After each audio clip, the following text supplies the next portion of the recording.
आप किसी घर में जाओगे और दो बच्चे होते हैं तो माँ बाप परिचय का ये डॉक्टर बनेगा ये इंजीनियर बनेगा। अभी तो 5वीं स्कूल में गया है और 12th में फेल हो जाता है।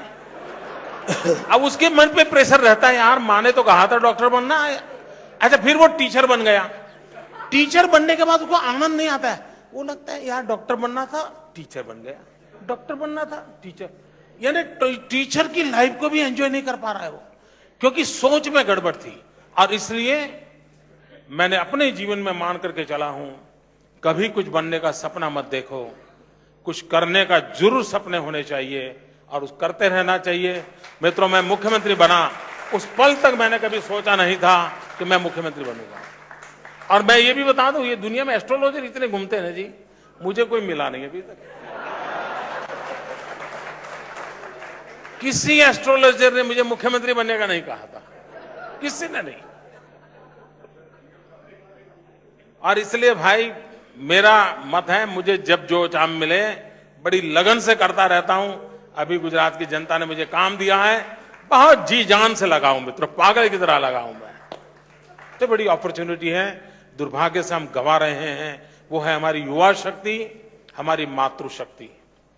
इनकी शक्ति की तरफ हम ध्यान नहीं देते जी।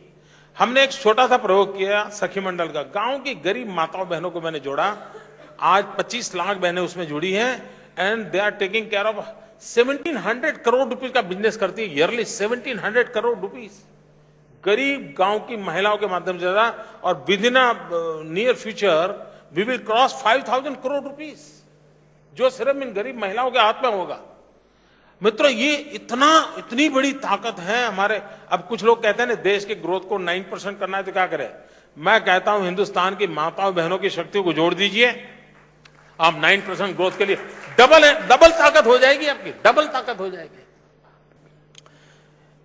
मेरे किसी वाक्य को उछाल करके टीआरपी के लिए चलता रहता है, तो उसमें आपने उपयोग किया था इसका, लेकिन उस दिन मैंने क्या कहा था वो पूरा सुनोगे तो आपको पता चलेगा।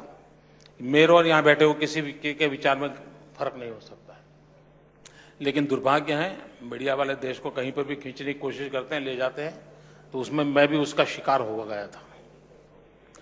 भाइयों बहनों, मैंने ये कहा था कि माल न्यूट्रिशन वो सिर्फ गरीबी के कारण होता है ऐसा नहीं है। गरीबी एक कारण तो है ही है, लेकिन जो गरीब नहीं है उनके यहां भी माल न्यूट्रिशन का प्रॉब्लम है। क्यों? जो मैंने उस समय कहा था वो कह रहा हूं। क्यों? एक तो एक फास्ट फूड का मामला, पता ही नहीं क्या खाना जो हमारे बॉडी के लिए आवश्यक है और क्या नहीं खाना। आंकड़े सर ये दिखाते हैं कि अगर हम विदेशी निवेश की बात करें तो 2000 से 2012 के बीच महाराष्ट्र, दिल्ली जैसे छोटे राज्य में, कर्नाटक, तमिलनाडु में गुजरात से ज्यादा विदेशी निवेश आया है। भैया ये फिगर कहां से लाए हो आप सर? मैं नहीं जानता हूं, ये रिजर्व बैंक लेकिन ये कोई मना नहीं कर सकता, पूरे हिंदुस्तान में हाईएस्ट इंडस्ट्रियल ग्रोथ गुजरात का है, सारे फिगर्स अवेलेबल हैं। दूसरा, वो अगर मानना नहीं है तो गुजरात के अंदर भारत सरकार के फिगर के हिसाब से लास्ट 7 इयर्स में एम्प्लॉयमेंट एक्सचेंज के द्वारा जो जॉब मिले हैं 72% जॉब अकेले गुजरात ने दिए हैं। 28% में पूरा हिंदुस्तान है। अगर ये उद्योगों का विकास न हुआ होता, मैन्युफैक्चरिंग सेक्टर डेवलप न हुआ होता, तो रोजगारी कहां मिलती। अभी 1 महीने पहले भारत सरकार का फिगर आया है कि हिंदुस्तान में सबसे कम बेरोजगारी वाला राज्य कौन सा, तो गुजरात है, सबसे कम बेरोजगारी वाला।